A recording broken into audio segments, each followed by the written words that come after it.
하나님 말씀 시편 91편입니다.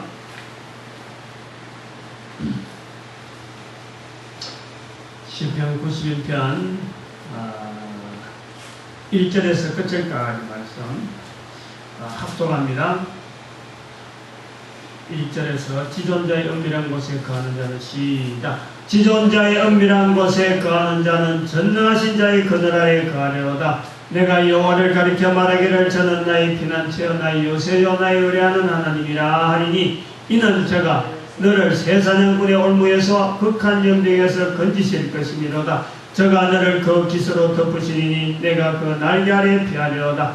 그의 진실함은 방패와 손방패가 되나니 너는 밤의 놀램과 낮에 흐르는 쌀과 허감 중에 행하는 연병과 백주에 항패케 하는 파멸을 두려워 아니하려다. 천이 내 곁에서 만인이 내 우편에서 엎드러지나 이 재앙이 내게 가까이 못하려다. 오직 너는 목도하리니 악인의 보응이 내게 보이려다. 내가 말하기를 여호와는 나의 피난처시라 하고 지존자로 거처를 삼았으므로 화가 내게 미치지 못하며 재앙이 내 장막에 가까이 오지 못하리니 저가 너를 위하여 그 사자들을 명하사 내 모든 길에 너를 지키게 하심이라. 저희가 그 손으로 너를 붙들어 발이 돌에 부딪히지 않게 하리로다. 내가 사자와 독사를 밟으며 젊은 사자와 뱀을 발로 누르리로다. 하나님이 가라사대 저가 나를 사랑한즉 내가 저를 건지리라. 저가 내 이름을 안적 내가 저를 높이리라. 저가 내게 간구하리니 내가 응답하리라. 저의 환난 때 내가 저와 함께하여 저를 건지고 영화롭게 하리라. 내가 장수함으로 저를 만족케 하며 나의 구원으로 보이리라 하시도다. 아멘.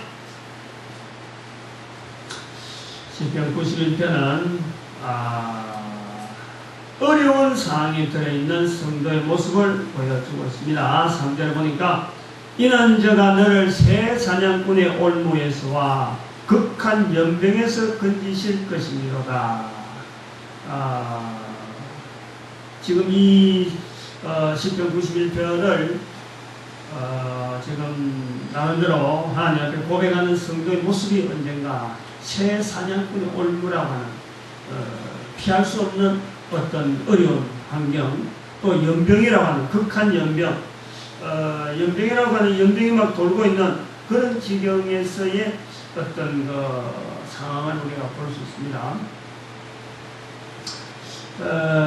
짐승들이 아무리 강해도요, 사자나 곰이나 코끼리도 어쩔 수 없어요.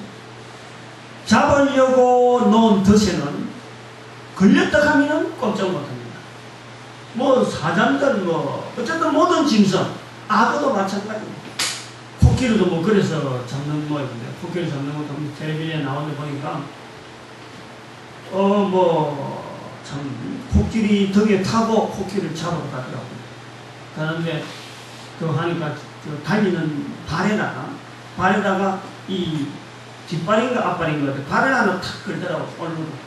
그러고 계속 따라가는 거예요. 걸어나면 따라가는 거예요.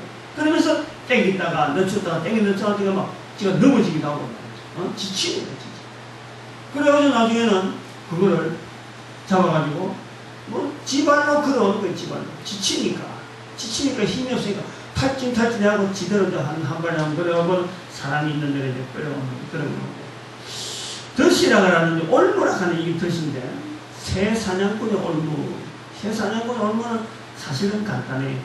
건물 같은 게 이렇게 지나면은 새는 깃이 있으니까, 새는 날개가 있으니까 일단 건물에 들어가 버리면 빠지지 않는 거예요. 날개는 항상 건물은 날개는 뒤쪽으로 되는데 이게 들어가 버리고 몸이 안 나가면은 빼도 나가지도 못하는, 날개는 딱 고정되어 있으니까 이 새 사냥꾼은 꼼짝 못하는, 짐승이 누구고 어딜 꼼짝 못하는, 그런 상황에 빠져있는 모습이라는 거예요. 지금 극한 연병, 지금 극한 연병이 돌아가고 있는 상황이에요. 우리가 여기 좀 91편에서 우리가 생각해야 될 것은, 이런 하나님을 믿는다. 내가 여호와를 가르쳐 말하기를 저는 나의 피난처여 나의 요새여 나의 의뢰하는 하나님이라 하는 이 2절에 있는 말씀을 갖고 이야기를 하고 말을 한다 그래서 사냥꾼의 올무에조차 우리가 걸리지 않는, 거기서 피할 수 있는, 또 연병이라든지 이런 병은 우리 몸에 얼마든지 들어올 수 있는 거죠. 그런 병이 걸리지 않는 철갑이 아니라는 거예요. 철갑. 그리고 탱크가 아니라는 거예요. 우리는 얼마 전에 사냥꾼 얼굴에 걸리는 거예요. 또 연병이라고 하는 이 지금 돌아가는 이런 병에 걸리는데 노출되면은 연병에 걸릴 수밖에 없는 거죠. 그렇게 걸리는 상황이 우리에게 있다니 그걸 피하는 게 아니라는 거예요.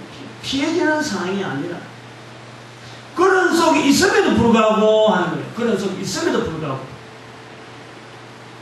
그런 속에 있음에도 불구하고 어떤 상태라고 고백할 수 있느냐. 1절에 보니까 지존자의 은밀한 곳에 거하는 자라고 고백할 수 있는 피하는 것이 아닙니다. 도망가는 것도 아니고 그것이 내와 관계없는 나는 평안한 자리에 항상 있고 나는 요새와 같은 하나님의 텐트 속에는 나는 그냥 조용하게 얌전하게 보호되는 게 아니에요. 새 사냥꾼의 올무에 덫에 걸려있는 듯 같고 여중한 연병에 그냥 노출되어 있는 아주 보잘것없는 그런 모습인데 불구하고 그 상황이 어느 상황에 들어있느냐. 새 사냥꾼 올무가 아니고 극한 연병 속에 있지만은 그런 속에 있다고 보지 아니하고 내가 있는 위치는 어떤 위치냐. 지존자의 은밀한 곳에 거하는 자라고 자기 스스로를 본다는 거예요. 지존자의 은밀한 자. 지존자의 은밀한 곳에 거하는 자라고 내 스스로가 상황을 분석하고 상황을 내가 본다는 거예요. 그렇게. 이 10편 91편 우리가 내용을 그렇게 봐요. 이제 교회도 말이죠. 하나의 이 교회가 사회하고 격리될 수 없는 이런 문화적인 이런 어떤 동질한 이런 곳으로 넘어가는 이런 상황이 있잖아요. 옛날에는 교회가 처음 복음을 전할 때는 주변에 교회가 있으면 시끄러워서 안 된다 하고 교회가 있어 막 주변에서 막 멀리하고 교회를 왜 짓느냐 하고 막 동네에서 막 이렇게 삿대질하고 이러는 건데 이게 교회가 이제 지금은 보편화되어 있어요. 교회가 보편화되어 있다는 건 어떤 면은 좋은 것 같은데 여기 함정이 있다는 함정이. 보편화되어 있다는 것은 사회가 그를 이용하는 기탄처로서 하나의 이제 자기매기를 하는데 이게 대중 속에 들어있는 교회라고 하는 독특한 어떤 교회가 있어야 될 분명한 자리는 배제되고 사회가 이용하는 보편적인 모습만 이렇게 응용이 되고 적용이 되어지는 그런 쪽으로 흘러가고 있다. 우리나라의 절이라든지 이런 것이 가지고 있는 기능과 교회가 가지고 있는 기능이 지금 비슷하게 돌아가고 있다. 비슷하게.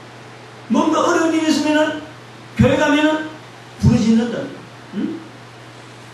뭔가 잘 되기 위해서 자기가 하고 하지 않은 일이 잘 되기 위해서 교회 가서 부르짖지 마라. 하나님 불러봐라. 이렇게 권하는데 그래 권하는데 따라오는 사람 자체가 그 자체는 그 말만 믿고 하나님 앞에 하나님 부르짖으면 뭔가 일이 잘 되는 것 같다. 근데 온단 말이야. 근데 부르짖는다고. 이 성경은 절대 그렇게 하나님을 알리고 원하고 싶지 않습니다. 여기 보니까 91장이에요. 14절 보니까 하나님이 가로소되 저가 나를 사랑한 적 하고 있어요. 저가 나를 사랑한 적. 내가 저를 건지리라. 저가 내 이름을 안 적 내가 저를 높이리라. 저가 나를 사랑한다든지 저가 내 이름을 안다는 것은요. 이게 절에서 부르짖는 거나 무당들이 구다는 거나 아니면 성당에서 무슨 미사하는 거나 안 그러면 이슬람 종교들이 맞아갖고 자기 시간들 바쳐서 알라신을 부르짖는 것처럼 그렇게 부르짖어 갖고는 하나님께서 저가 내 이름을 안적하고 불러주질 않습니다. 다시 말하면 세상 사람들이 편한 것을 찾아서 교회 가서 하나님께 부르짖으면 하나님께서 피난처처럼 너를 인도할 거다 보호할 거다 라고 그러는 것을 그런 모습에서 교회 와서 부르짖었을 적에 그렇게 부르짖어갖고 하나님 안다라고 하진 않는다고. 이 91편에 있는 이 어떤 이 상황 자체가 지금 굉장히 극한 상황이면서도 그러나 그 상황 자체를 바라보는 모습이 지존자의 은밀한 곳에 거하는 자라고 하는 자기 내용들의 해석, 자기 내용들이 바라보는 어떤 그 상황 분석 이런 것을 가지고 있는 하나님이라고 하는 그 하나님을 부를 때의 그 하나님이라는 것은 내가 만약에 극한 영병에서 걸려있다 하더라도 내가 새 사냥꾼의 얼굴에 지금 내가 딱 붙잡혀 있는 상황에 꼼짝달싹 못하는 그런 상황이 된다 하더라도 그 상황 자체를 가지고 하나님 앞에서 지존자의 은밀한 곳에 거하는 자라고 부를 수 있는 사람. 그럴 때에 하나님께서 그 상황이 어떤 어려운 상황 속에도 하나님을 인정할 때에 하나님을 안다라고 말할 수 있는 하나님의 인정이랍니다. 이제 좀 있어 봐십시오. 이제 10월달 되고 9월달 좀 찬바람 설설 불기 전에 우리 교회에 보이지 않는 사람들이 막 나타납니다. 각 교회마다 그래요. 새벽기도가 막 넘칩니다. 또 그에 부응해서 또 교회는 또 거기다가 뭐 수능 뭐 100일 전 해갖고 새벽기도 사고 말이에요. 이런 캐치프레이즈 그거는 그런 사람들에게 마치 이 기간 동안에만 부딪힐 수 있는 어떤 그 독특한 이런 그 행사, 이런 식으로 교회가 말이에요 문을 열어주는 거예요. 이제 수요가 있다는 거예요. 사회가 교회라고 하는 이런 단체 안에 수요가 있다는 거죠. 요구하는 게 있다는 거예요. 그걸 딱 맞닥뜨리니까 교회가 문이 막 열리고 그러고 또 헌금이 막 늘어나고 헌금에 대한 사건이니까 이런 그 교회가 말이에요 사업가처럼 돼요. 사업체. 건물 크게 지나고 새벽기도 얼마게 하고 막 새벽기도로서 부흥하기도 하고 또 그런 집회를 통해서 특별 집회해서 수능 특별집회해서 그래갖고 수능 점수 좋은 사람 나오면 새벽기도 때 그걸 부르자 그렇다 해서 나중에 또 그 사람들 또 성경만 올라가고 할 때 그 교회에서 기도했더만 역시 다르다 하더만 이런 식으로 부르지는 이런 식으로 갖다 보신다. 하나님은 절대 그렇게 값싸게 싸구려로 그렇게 인정되어지는 걸 하나님 원치 않습니다. 91편에 우리가 특별한 내용이 하나 좀 있는 것은 2절에 내가 여호와를 가리켜 말하기를, 이 말하는 그 주체가 각각 달라가고 있습니다. 2절에는 내가 여호와를 가리켜 말하기를, 그 다음에 9절에는 너가 말하기를, 11절에는 저가 너를 위하여 그 사자들을 명하사, 14절에는 여호와님이 가라사대. 네 사람의 말이 있습니다. 네 사람의 말. 이 차이가 있죠.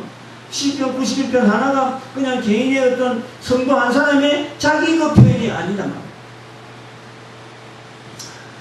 이 하나님에 대해서 하나님을 안다라고 할 때, 그 하나님을 안다라고 하는 그 안다라고 할 때 그 자리가 어느 자리냐?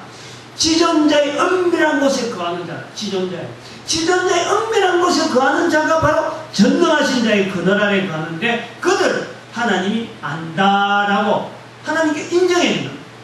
근데 그 과정이 뭐냐니까 저가 나를 사랑한다 하는 거예요. 사랑한다.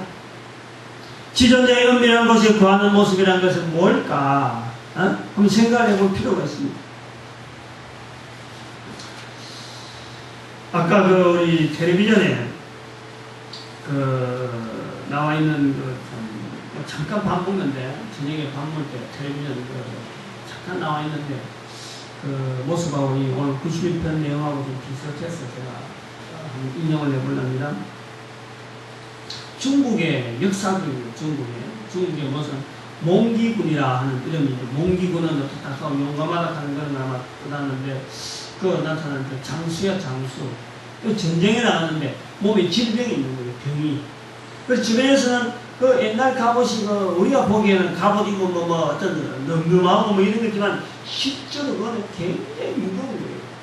장수들을 보호해서 칼에서 창에서 보호해서 이 옷을 입습니다만은 하면서 박물관에 가봐요. 얼마나 그게 거칠음스러운지 모릅니다. 활동하기 이런 거예요. 다윗이 골리앗 장군의 갑옷을 벗어버린 이유가 있다는 거예요.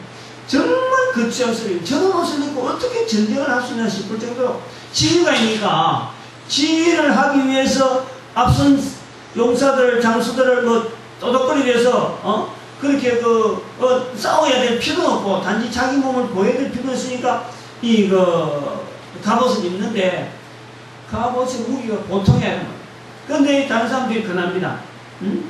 몸도 안 좋다고 하니까 그냥 편곡을 하시죠. 그러니까 이 장수가 그래요. 장수가 말이지 전쟁터에 나와가지고 편곡을 입고 그래 다른 사람 앞에 부하들 앞에 나서면은 부하들이 자세가 어떻게 했느냐, 얼마나 사이가 떨어지겠느냐. 사이를 우리가 돈독시키는 게 사기를 일으켜야 되는 게 장수의 할 일인데 내 몸이 아픈다고 해서 부하들한테 그런 모습 보이면 안 된다. 그러면서 그 장수가 갑옷을 입고 나가는 것을 보는 거예요. 아마 그런 것이 역사적인 어떤 자료가 있으니까 아마 그렇게 어떤 표현이 된 거 아닌가 그걸 보는데, 저는 이제 그 모습을 지금 여기 성경에서 나오는 대로 이 91편에 한번 연결해 보는 거예요. 성도가 꼭 있어야 될 자리가 있다니까. 교회가 이 땅에 있는 이유가 꼭 있어야 될 이유가 있다니까. 하나님이 보시기에 꼭 있어야 될 일. 성도라고 할 때 교회 안에서 또 사회 안에서 이 성도가 꼭 있어야 될 일, 꼭 있어야 될 자리, 그 위치, 그것을 지켜나가는데 원수가 지키고 있습니다. 원수가 있는 거예요. 원수. 여기 보니까 13절에 사자와 독사가 있는 거예요. 사자와 독사. 사자와 독사가 있고 젊은 사자와 뱀이 있는 거예요. 주변에 있는 거예요.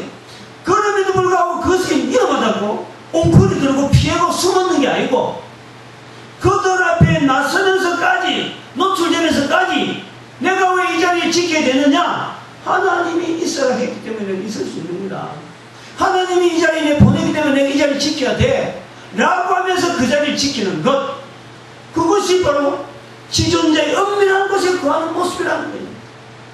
하나님이 이름을 의지하고 위험이 분명함에도 불구하고 하나님의 이름 의지하고 내가 있어야 될 자리라고 지켜나가는 그 자리가 바로 하나님 보시기에 저가 나를 사랑한다 라고 하고 저가 나를 안다 라는 거예요. 그것을 바로 지존자의 은밀한 곳에 거하는 자라. 1절 모습을 말이죠. 우리 자세히 보면은 지존자의 은밀한 곳에 거하는 자, 전능하신 자의 그늘 아래 거하려다. 이게 이상한 거예요. 지존자의 은밀한 곳에 거하는 자는 하나의 주어란 말이에요. 주어란 말이에요. 지존자의 은밀한 곳에 거하는 자는 전능하신 자의 그늘 아래 거하려다. 이게 뭔가 말이죠. 그 말 같은데 앞뒤 말이 전능자의 그늘이 뭐며 지존자의 은밀한 곳이 뭐냐? 같은데 이게 다르다. 지존자의 은밀한 곳에 거하는 자는 하나님이 보실 때 약점이라. 하나님 보실 때 약점. 하나님 보실 때 약점인데 그것이 인생 중에서 인간이만이 할 수 있는 일이라는 거예요. 인간만. 아무리 하나님이라도 두지 만물을 만드신 하나님이라도 인간으로서 할 일을 딱 제안해놔요. 인간으로서 할 일을 딱 포션이 있다고. 그 부분에 대해서는 하나님 스스로가 내가 관여 안 할 거다. 내가 그것에 대해서는 하나의 영역으로 인간에게 붙여진 부분이 있어요. 그래서 하나님께서 인간을 말이죠. 우리 중 하나와 같이 하나님 형상대로 만들어서 인간에게는 어마어마한 권세가 있는데, 하나님께서 허락되어지는, 인간에게 허락되어지는 다른 어떤 하나님 스스로도 관여하지 않는, 그리고 그것을 독자적인 어떤 권리로서 남겨진 영역이 있다는 영역. 그 영역의 자리를 하나님의 이름 의지하고 주님의 거룩하신 이름 의지하고 그 자리를 지켜나가는 것. 주변에 원수가 있더라도, 극한 융병이 있고 사냥꾼의 얼마 같은 그런 어려운 상황이 내한테 주어지더라도 그 상황을, 내 주변에 일어나는 상황을 내 편리한 대로 해석하지 아니하고 지존자의 은밀한 곳이다 하고 그 자리를 지켜가는 거예요. 그것은 하나님이 이름 의지하고 그런 거예요. 설사 거기서 미련스러운 모습을 이렇게 해서 죽을 수도 있어요. 그게 병이 될 수도 있어요. 가난에 찌들려서 끝까지 갈 수가 있어요. 해결할 그 길이 안 보이는 것 같아요. 그러나 끝까지 그 이름 앞에 여호와라고 하는 이름을 끝까지 부를 수 있는, 내가 이 땅에 태어나서 이 자리를 지켜나가야 될 자리가 있다라고 하면서 끝까지 붙잡고 나가는 그런 자리. 우리 한 사람 한 사람 앞에요. 그것이 그런 자리가 있다는 거예요. 우리 한 사람 한 사람이 고귀한 그 자리가 있다는 거예요.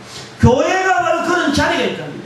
사회성의 운영에서 사람들이 바라보면서 사람들이 원을 요구해서 교회가 있는 것이 아니라 하나님께서 있어야 될 분명한 이유가 있다는 거예요. 그것 때문에 교회가 있는 거지. 주변 사람들이 많이 들끓는다고 해서 결코 교회가 있어야 될 이유하고 같은 것은 아닙니다. 하나님의 사랑, 하나님을 어떻게 나타낼 것인가? 그러한 자리로서 교회 자리이고, 하나님을 어떻게 나타냈으니까 그런 자리로서 우리 성도라고 하는 특별하게 훈련받은 사람들이 있다. 그럴 때 이제 14절에 나오는 하나님이 가라사대 저가 나를 사랑한 저라고 불려지고 있습니다. 이 저가 나를 사랑한 저가는 이 말씀. 그래서 이 사람들이 바로 하나님을 사랑하는 자로서 1절에 있는 지존자의 은밀한 것에 거하는 자라 하는 이 사람들. 이 사람들이 전능자의 그늘 아래 거한다 했는데, 전능자의 그늘 아래 거하는 이 모습이 또 어떤가? 저는 이 전능자의 그늘 아래 거한다라고 할 때 오늘 오전에 말씀드린 로마서 10장 17절에 있는 바로 그리스도의 말씀을 붙잡는 사람이죠. 진정하게 우리가 오늘 7단계 교회 안에, 교회라고 하는 이 과정 안에 우리 7단계의 어떤 그룹을 지어나봤습니다. 그런데 가장 진솔하게 하나님의 그리스도의 말씀이라고 하는 그 자리에 이 붙들림 받는 자리가 그냥 마지막 단계. 응? 소위 말하면 전도자 중에서도 전도자, 인도자, 지도자 자리. 바울에게 있어서 로마서 16장 25절에 있는 내 복음이라고 하는, 내 복음이라고 하는 이 복음이 자기 사람들을 바라보는 세상을 뚫고 나가는, 세상에 연구되어지는 어떤 분명한 자기 자신의 자리가 있다. 그걸 통해서, 내 자리를 통해서 내가 복음을 전하는 이 자리. 물론 예수 그리스도가 있어요. 내 복음과 예수 그리스도를 전파하면 창세전의 비밀한 그 감춰진 비밀이래. 그게 자기한테 나타났다는 거예요. 자기한테 보여진다는 거예요. 그런 것을 깨닫고 가는, 바로 이 계시를 가지고 있는 자, 그리스도의 말씀으로 들으면 그리스도의 말씀으로 말미암느냐, 이 자리가 전능하신 자의 그늘 아래 거하는 자가 아닌겠느냐. 요한복음 16장 26절에 이렇게 합니다. 물론 25절에 나의 복음과 예수 그리스도를 전파하면 영세전부터 감추었다가 26절에 이제는 나타내신 바 되었으며 영원하신 하나님의 명을 쫓아 선지자의 글로 말미암아 모든 민족으로 믿어 순종케 하시려고, 모든 민족으로 믿어 순종케 하시려고. 자기 한 사람 때문에, 교회 때문에, 한 교회 때문에 주변의 모든 자들을 믿어 순종케 하시려고 알게 하신 바 그 비밀의 계시를 쫓아댄 것이래. 그 비밀, 알게 하신 바 그 비밀의 계시를 쫓아댄 것이라고 자기 복음을 설명하고 있는 거예요. 이 복음으로 너희를 능히 경고케 하실 지혜로우신 하나님께 예수 그리스도로 말미암아 영광이 세세토록 있을지어다. 여기서 말씀하시는 바로 이 복음으로 너희를 능히 경고케 하시라는 얘기가 바로 전능자의 지존하신, 전능자의 그늘 아래 이 복음으로 너희를 능히 경고케 하시라. 바로 이것이 전능자의 그늘 아래라고 표시가 되어 있습니다. 저는 그렇게 받아들이고 있습니다. 그리고 예수 그리스도를 말미암아 하고 있는 로마서 16장 27절에 있는 지혜로우신 하나님께 가는 것을 전능자의 그늘 아래가 나오고, 예수 그리스도를 말미암아 하는 그 자리가 바로 지존자의 뭡니까? 은밀한 곳에 거하는 자. 지존자의 은밀한 곳에 거하는 자가 바로 예수 그리스도 이름으로 덧입고 있어서 예수 그리스도 이름과 더불어 복음을 지고 나의 복음이라고 하는 이 복음을 인기 알고 그 복음을 나타내기 위해서 주어지는 상황이 어떤 상황이 주어지더라도 그것을 고수하고 있는 거예요. 자기에게만의 독특하게 주어진 언어, 자기에게만 맡겨지는 그 상황, 그 환경, 그 문화, 그걸 통해서 예수 그리스도 이름하고 연결되어서 복음을 알리려고 하는 그런 복음을 들고 있는 자, 그것을 저는 지존자의 은밀한 곳에 거하는 자, 즉 전능하신 하나님의 나에게 그늘 아래, 그늘 아래 있다고 할 수 있는, 그래서 이 복음으로 너희를 경고케 하실 지혜로우신 하나님, 이 하나님과 예수 그리스도 이름을 가지고 복음이라고 하는, 내 복음이라고 하는 이 복음을 지고 있는 한 사람의 전도자의 모습이 우리 시편 91편에 있는 상황의 내용이 아니겠느냐, 그렇게 보아집니다. 문제는 말이죠, 우리가 성경 해석을 하는 이런 표현에서 하나님의 말씀, 기록된 말씀을 듣기 좋도록 설명할 때는 야, 그거 참 그럴듯하다라고 하면서 내가 일하는 당면한 일상생활에 일하는 이 상황 자체를 어떻게 하든지 참 하나님께서 원하시는 우리가 성경 말씀으로 알게 된 그 하나님을 위해서 해석하려고 하는 이런 일에는요, 우리가 굉장히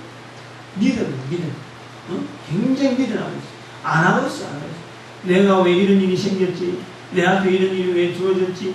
하는 이런 부분에서는 별로 중요하게 얘기 안 하고, 교회 가가지고 목사가 설교만 하면은 그 말씀이 은혜 된다. 그러나 그는 자기하고는 전혀 삶의 말이요, 그 해석을 하지 않는 거예요. 오늘 우리 10편, 90편 바로 그 부분을 우리 찾고 있어요. 살고 있는 상황 자체를 떠나 있는 게 아닙니다. 내가 분명히 어려운 상황이 있어요. 그러나 그 어려운 상황 자체를 그냥 보지 않고 그것을 지존자의 은밀한 곳에 거한다고 스스로를 자기 자리를 정해놓는 거예요. 사도 바울처럼 내 복음이라고 하는 복음 자체가 내게만 있고 내 상황 속에서 내가 설명해야만이 지대로 설명되어질 수 있고, 그렇다고 해서 예수부터 떠난 것이 아니고 예수부터 안에서 전능하신 하나님의 그 계시로 말미암아 나타날 수 있는 이런 비밀의 계시가 내한테 각 사람에게 얼마든지 있음에도 불구하고 그것을 묵살시킨다. 그걸 묵살시키고 내 생활 자체를, 내 삶의 자체를 하나님께서 나를 통해서 나타내시는 그런 부분에 해석을 하는 데서 우리가 너무너무 미련합니다. 시편 91편에 있는 1절의 말씀, 지존자의 은밀한 곳에 거하는 자라고 하는 이 부분의 표현은 상황 자체가 잘 되고 있는 내용을 갖고 말씀하지 않는다는 것을 우리는 염두에 됩니다. 사도 바울이 로마서를 기록하면서 자기에게 복음이 있다라고 하면서 로마서 1장부터 쭉 기록하고 마지막 부분에 내 복음이라고 할 때 그 복음을 이야기할 때 고통이란 고통은 많이 겪었어요. 엄청난 고통을 많이 겪었어요. 과연 그런 속에서 이 복음의 능력이 과연 있으리라 하지 않을 정도로 숱한 고통을 지나고 나서 로마서를 기록하고 마지막에 편지를 쓰고 있는 거예요. 특히 자기는 이 로마인에게 보내는 그 편지에서 사도 바울이 속해 있는 유대인을 지극히 말이에요. 이렇게 안 믿는 존재가 있느냐 할 정도로 유대인들을 그냥 내려간단 말이에요. 그럼에도 불구하고 내가 유대인이라고 하는 그 자랑에 대해서 내가 그래도 유대인에게 대한 이 핏줄이라고 하는 이것을 왜 내가 유대인이겠느냐? 하나님께서 그래도 뜻이 있다. 이방인들 시기나게 해서 어떻게든 믿게 하려고 하는 이 기대하는 게 있다는 게 유대인. 그러면서 걸어가는 것이 로마서. 편안하게 글 잘 듣고 글 쓰기 좋아하고 이렇게 글 기록된 게 자기 삶에 있어가지고 자기 생활 가운데 자기만이 나타낼 수 있는 이 복음의 놀라운 해석들, 그런 복음을 통해서 어떠한지 이 창세전부터 영세전부터 감춰졌던 이 내용이 예수 그리스도 말미암아 나타나는데 자기가 도구로서 사용되어진 때에 우리가 그것은 91편 10편 91편에 나오는 지존자의 은밀한 곳에 거하는 자의 모습으로서 보상 끝없는 것 같은데 그 자리를 지키는, 있어야 되기 때문에 그 자리를 꼭 지켜야 되는 한 사람으로서 하나님을 이름을 부르고 하나님의 전능하신 이름이 자기를 통해서 나타나기를 바라는 그런 어떤 참 보잘것없는 음성 같은데 하나님께서 그를 보시기에 내가 저를 안다고, 저가 나를 안다고, 저가 나를 사랑한다고 하는 인정하시는 음성이 분명히 있을 것입니다. 우리의 삶을, 우리 성도들에 관한 이 삶이라는 것은 아주 중요합니다. 아주 중요해요. 성도는 꼭 있어야 될 존재고 교회는 꼭 있어야 될 단체고. 왜 있어야 되느냐? 그럴 적에 사회가, 내 주변 사람이 나를 필요로 했어라고 하는 것은 그 사람들이 나를 필요로 한다기보다도 하나님께서 한 사람 한 사람에게 주어진 사명, 그걸 내가 깨닫는 거예요. 하나님께서 주어진 교회라고 하는 이 단체, 그 교회가 올바르고 그 자리를 지켜나갈 때에 하나님께서 높이 들어서시는, 내가 저를 높입니다. 분명히 높여주시는 하나님의 놀라운 성령이 있을 것입니다. 이 놀라운 걸음에 모두가 다 동참할 수 있는 복된 그런 것들을 간절히 바랍니다. 기도드립니다.